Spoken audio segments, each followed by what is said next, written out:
Xin chào, hôm nay là ngày đầu tiên ở Đà Nẵng.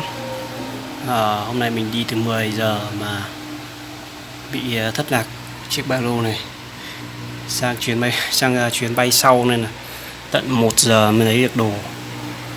Và mình đang ở trong một cái homestay. Và đây là chiếc điều hòa vị cứu tinh cho những giấc ngủ. Mình sẽ phải bật nó lên.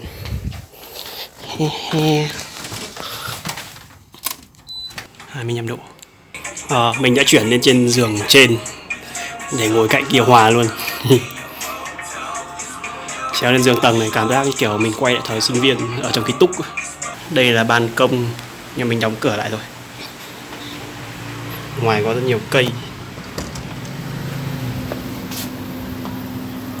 Hôm nay trăng rất sáng. Ở phòng room thì được cái là rẻ, nhưng mà có những chú ý cơ bản, đó là các bạn phải giữ trật tự vệ sinh chung. Cái thứ hai là tránh việc mất đồ ấy, thì bạn nên những đồ mà quan trọng thì bạn nên cho vào tủ cá nhân. Mình như vì đây, mình cho tủ cá nhân và khóa lại. Chìa khóa thì mình lúc nào mình cũng vứt ở quần đây cho đỡ quên.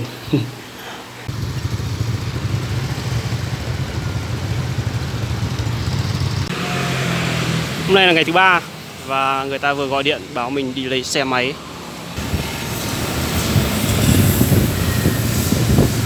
Ra Trần Cao Vân gì đấy. Không biết xem mình ở chỗ nào nữa.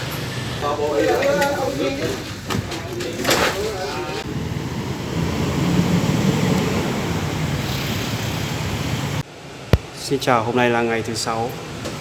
Mình đã ổn định được văn phòng.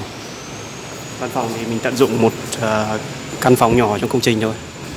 Vì họ làm cửa sẵn rồi nên mình chỉ cần sử dụng.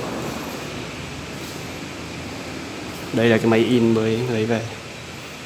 Bàn ghế, hồ sơ giấy tờ để vào hòm. Sau chuyển ra Hà Nội cho nhanh, đỡ phải không cần phải giá sách làm gì cả.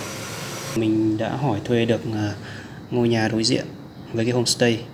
Mình đã thuê cái tầng 3 kia kìa. Xin chào, hôm nay là ngày thứ 7 và ở Đà Nẵng thì hôm nay sẽ có bắn pháo hoa, hình như là bán kết giữa Anh và Trung Quốc thì phải. Mình đang trên đường đến điểm bắn để xem.